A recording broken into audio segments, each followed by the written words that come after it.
Hello everybody. So now some more questions I'm going to solve in this video of a chapter Simple Machine. So the question is what is a lever? And the correct answer is a lever is a rod which can turn about a fixed point. Clear? So this much is only enough. If anyone tells you to write that about a fixed point and that point is called fulcrum, no need to write that word, because that you have to write when the question is what is fulcrum.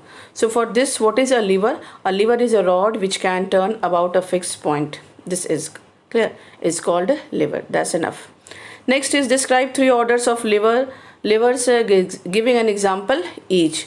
So the lever in which the fulcrum is in between the load and the effort are called lever of class 1. So three types of lever is there: class 1, class 2 and class 3. So in class 1 what happened? What is in between? Fulcrum is between the load and the effort. Then a lever in which the load is in between the fulcrum and the effort are called lever of class 2. Lever of class 2. D is written by mistake here. Lever of class 2. Now next, the lever in which the effort is in between the fulcrum and the load are called lever of class 3. Here also OF. You know the spelling of OF? OF, off. Okay. Now next, draw neat diagram showing the position of fulcrum, load and effort in each kind of lever. So the diagram that I have done here, that only you will draw. No other diagram is allowed. Clear? Only this diagram you have to draw in your copy as it is done here. So for lever of class 1, effort is here, then fulcrum is in between and the load is here. So in lever of class 1, fulcrum is in between the effort and the load. Now next, in lever of class 2, what is in between? Tell me. Load. Load is in between the fulcrum and the effort. Okay, and one more thing, distance between the fulcrum and the load is called as what? Load arm. And distance between the fulcrum and the effort is called as what? Effort arm. So this is very easy to learn. What is load arm? The distance between the fulcrum and the load is called load arm. And what is effort arm? The distance between the fulcrum and the effort. This is the lever of class 3. In lever of class 3, effort is in between and both sides is what? One side is fulcrum and the other side is load. Again, the distance between the load and the fulcrum is what? Load arm. And the distance between the effort and the effort and the fulcrum is effort arm. Next is, which class of lever has mechanical advantage always more than one? Give example. Okay, so lever of class 2. Clear? So the question is what? Which class of lever has mechanical advantage always more than one? So you will write lever of class 2 has mechanical advantage always more than one. And the example is asked. So example will be what? Nutcracker, wheelbarrow. Two examples at least you have to write.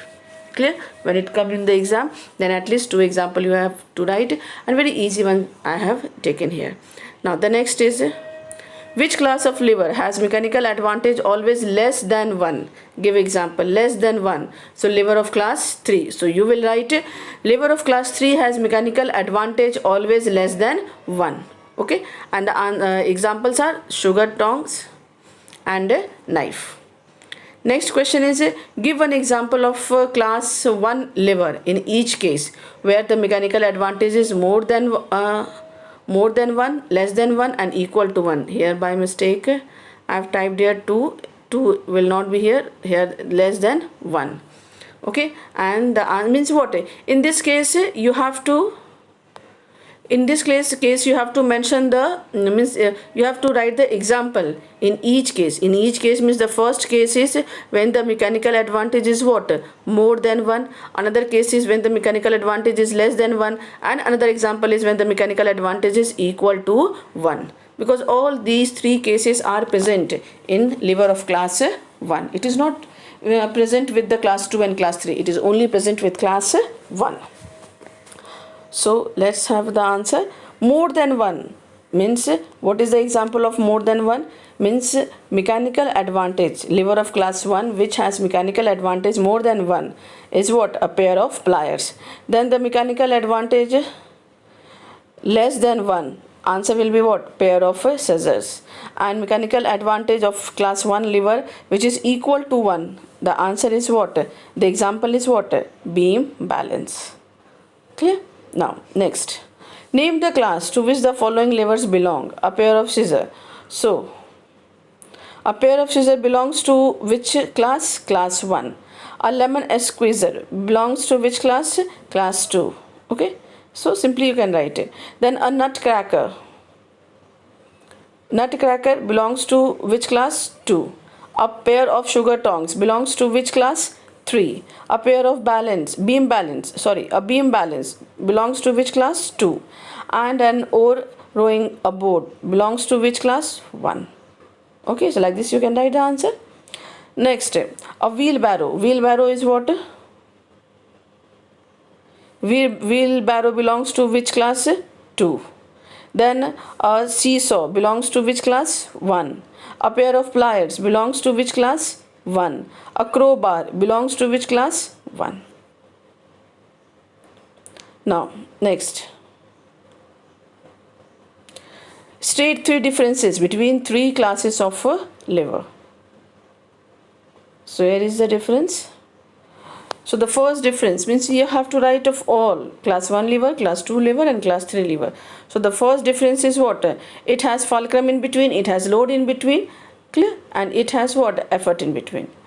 And if fulcrum is in between, then the other side will be what? Load and effort. If load is in between, then the other side will be what? Fulcrum and effort. And if effort is in between, then the other side will be what? Fulcrum and load. Next is the effort arm can be shorter. Clear? Can be shorter, equal to or longer than the load arm. But in this case is always effort arm is what? Always longer than the load arm. And in class 3 lever, effort arm is always shorter than the load arm. Then the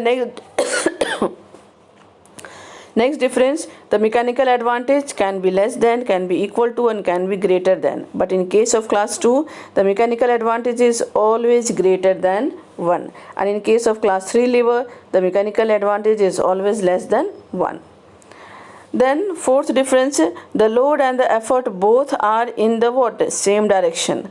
But in class 2 lever, the load and effort are in the opposite direction. And in lever of class 3, the load and effort are also in opposite direction. So this is the difference between the class 1, class 2 and class 3 lever. Here these 2 points are same. Clear? So when question comes 2 difference, then you write the first 2. When it question comes 3 difference, you write the first 3. Don't mention the fourth one. Okay, fourth one you mention when the question is write 4 differences between class 1, class 2 and class 3 lever. Then in that case only you mention the fourth difference. Otherwise always you take what? Always you prefer to take first, second and third. Next is what is pulley? A pulley is what? A pulley is a simple machine by which the direction of effort is changed to raise up a load. Okay, this is the correct and very simple definition of a pulley. Next is what is the mechanical advantage? What is the mechanical advantage of an ideal pulley? Ideal pulley means what? In ideal pulley, load is equal to effort. So when load is equal to effort, then mechanical advantage will be what? 1. Okay, so this is the answer. That the mechanical advantage of an ideal pulley is 1. Okay, next. The mechanical advantage of an actual pulley is less than 1. Give a reason. What is the justification for using the pulley then? Yes, it is given. Means the meaning of the question is that the mechanical advantage of an actual pulley is less than 1. Then why we use pulley? What is the advantage of it? Clear? Well, if it is less than 1. So the next is answer is here. It's very important. Long answer of course, but no need to write all the points because this is the part of the question only. Correct answer will start from here. That first you will write the part of the question. Clear? And then you will start is that the pulley allows us to apply the effort downwards, that is in a convenient direction. To raise a load directly upwards is difficult.